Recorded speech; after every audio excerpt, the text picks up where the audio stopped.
and I know you want to talk about, and you have a passion to talk about contemplative recovery. But Yeah. before you get into that, tell me, or tell the people that are listening, a little bit more about yourself, maybe how you got into this. We all have a story. We don't just wake up and say, I want to be a sex addiction professional or a counselor or a therapist or something like that. There's usually something behind it. And then tell us a little bit about Begin Again Institute. Yeah. Um, my story about getting into this work is a little bit of an odd one for our field. Or um, I grew up in a Christian home where emotional connection was not really a priority. You might call the home like emotionally vacant, which is a lot of the Hmm. homes that men in recovery grew up in, either dangerous or emotionally vacant, or sometimes both. Um, Right. and in response to that, I was really looking for connection with, father figures. And um, masturbation was taking a bigger role in my life through middle school into high school before I really made a connection with a couple of really solid men that discipled me through college into early adulthood. Um, so there, but by the grace of God, go I. When I think of Hmm.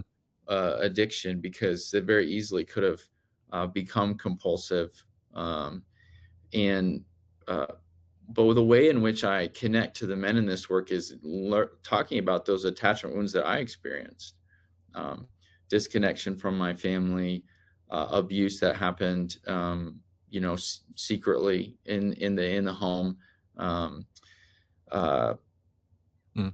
those kinds of woundings that a lot of the men in recovery feel.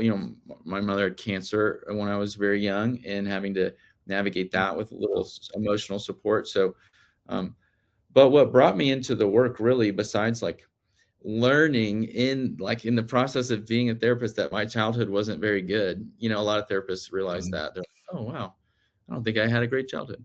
But they're Yeah. learning from the stories of their clients, right? But um I was just looking for work. So I had been a trauma therapist with for children, which is, Mm. there's a lot of overlap there. And Yeah, for sure. sexual addiction. So I answered kind of an ad for a certified sex addiction therapist that was looking for someone to help them with some trauma Oh, work. wow. Hmm. And I started working with men in these group settings, in these trauma-based settings, and really just fell in love with it. Um, Helping men encounter uh, their emotions, helping them encounter what it really means to be a man, what strength really looks like in terms of their Hmm. compassion towards themselves and others, and the ability to support themselves and others. I think that's why God gave us strength, is not to Right.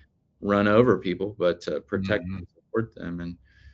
And so that's kind of how I got into the work. And I started at Begin Again in 2019, became the clinical director in 2020. And that's when we launched our Christian program alongside of our regular men's program. And both of those programs are 14-day intensives for men that are trauma based, deep dives into the why and the what of their addiction, and done in a cohort model where they can create deep bonds with other Hmm. men that are also on this journey, propel them into a lifetime of recovery, and with the support and the tools and the community that everybody needs to get Right. sober.